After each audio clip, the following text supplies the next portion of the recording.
During this iteration of 2v8, Behavior has chosen to add up to 2 bots to survivor lobbies in order to mitigate queue times for killer. But as basically every killer player on Earth has confirmed, that has not mitigated queue times at all. I was one of the players that actually suggested and backed up the ideas of adding bots to lobbies for the exact purpose of reducing waiting time for killer. And at the time this was suggested, some survivors complained that bots would be useless. But honestly, matchmaking in 2v8 is so loose that most of your teammates are gonna have a triple-digit playtime anyway, and that is at best. I have been left to die on hooks so many times in the previous 2v8 iterations that I'm honestly not gonna complain about having 2 bots in lobby. I have had up to 7 up until now. But when the time actually came, the bots did not do the thing that they had to do the most, which was reducing queue times. The endless lobby time is a shared experience for any killer player in 2v8. My lobbies personally took between 12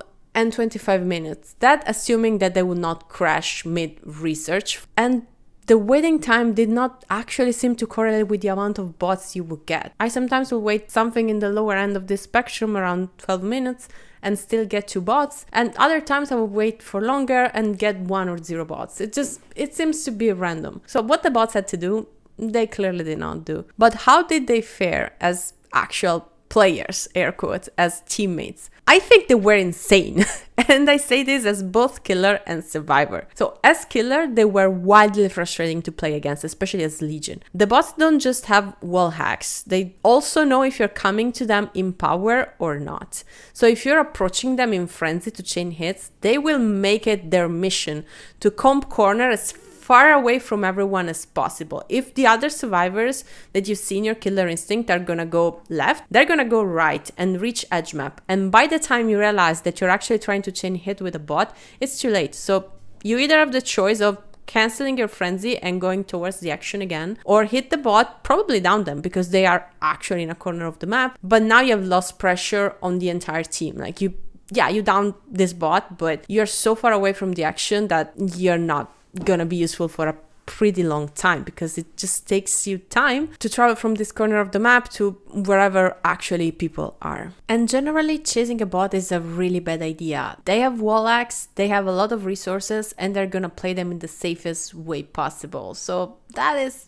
kinda out of question. But a lot of people have also complained that they are useless as teammates because they will actually do some very strange things. First of all, they will never cleanse. Like this I've noticed, they will be fully infected with Wesker, actually hindered, and they will not just not open a crate and actually cleanse. If you try to spray them, they will just run away. Like, bro, we get it, you're cracked, but have this spray at some point. They will steal your herbs, and that is frustrating. I don't even know why the devs decided to program the bots to actually know what herbs are and to use them. So if you don't know, in 2v8 there are some herbs, they are taken from the Resident Evil games, that you can use to remove a hook state or to heal a health state for yourself. Why can't the bots know what they are and actually get them from you? Like, who thought this was a good idea? Just don't have them recognize the herbs. Just delete them from their programming. Like, how hard is that? Like, no wonder no one finds a yellow herb to save their life. Literally. The bots have already taken them all. They will also not stay in the game if they have opened an exit. If they open an exit, they will just go out. So if you're like the last survivor on first hook, they're not gonna come for you, sorry. They are also programmed to prioritize unhooking and healing their teammates. And this is a curse and a blessing. It's a blessing because if you dare being injured, a bot is already on its way to you. This happened basically every time for me. Every time I got uncaged, if I didn't have time to heal, the killer was around and I was like running toward the dead zone of the map to open a chest and find a medkit, I will see a bot coming towards me like out of nowhere and just heal me. That was very appreciated, to be fair. But that came with the other side of the coin, which is the fact that they will always go for cages. So do not equip unhook challenges in this mode, because A, the bot will steal your cages, and B, they will absolutely want to unhook. Like, they will not let you do it. If you are there, they will rather body block the cage until you let them unhook. They will never let you do that. That's really frustrating, and I don't think it's so hard to code it in a different way, but yeah. But these are the cons. The pros though are insane. 2v8 bots are some of the best teammates I've had in this game mode. And yes, they will not do the most advanced things like taking hits for you, but big surprise, real players will also not do that. I've had so many instances of real players just having to take a hit for me or do super basic things that I would expect my teammates in 1v4 to do without flaw. And yet they seem to have no idea what they were doing because they don't. Matchmaking in this game mode is that loose and that's completely fine. They have the right to learn how to play the game with time, but they are worse than the bots. Yeah, the bots will not take the hit for me, sure, but they will do so many other things right. So yeah, I'm definitely not complaining about bots not doing the most advanced air quote things that good teammates will do for you, because the rest of your teammates are gonna be ass anyway. Bots are the best you get, and I'm gonna explain to you why. First of all, they are a terror radius radar. If you are on RPD and you're not sure if the killer is coming in your direction because there are two different terror radius, you don't know if they're upstairs, downstairs, whatever. If you see a bot coming to do a gen with you, you're safe. They are so good at this.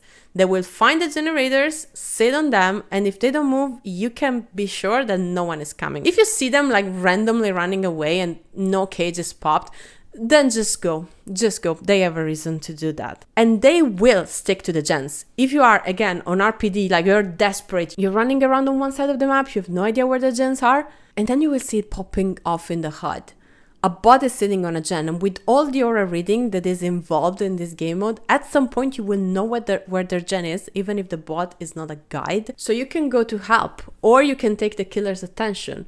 But even if you don't take the killer's attention and they actually choose to chase the bot away from the gen, the bot is gonna last forever. They have wallhacks and plenty of resources. And meanwhile, now you know where the gen is and you can finish it. I have escaped so many times, especially on RPD, just because a bot at some point randomly sat on a gen and showed me the position. I was like, oh, okay, there it is. There is where I have to go. Now, this could be avoided if the bots could be tunneled out easily, but they're not easy to tunnel out. Your 5-hour Dwight teammate is way easier to be tunneled out. And all the things that are cons for them, always going to uncage, always going to heal, prioritizing altruism over spraying themselves, this is actually coded to help the real players. They will always unhook you, they will always heal you, and they will always get healed last.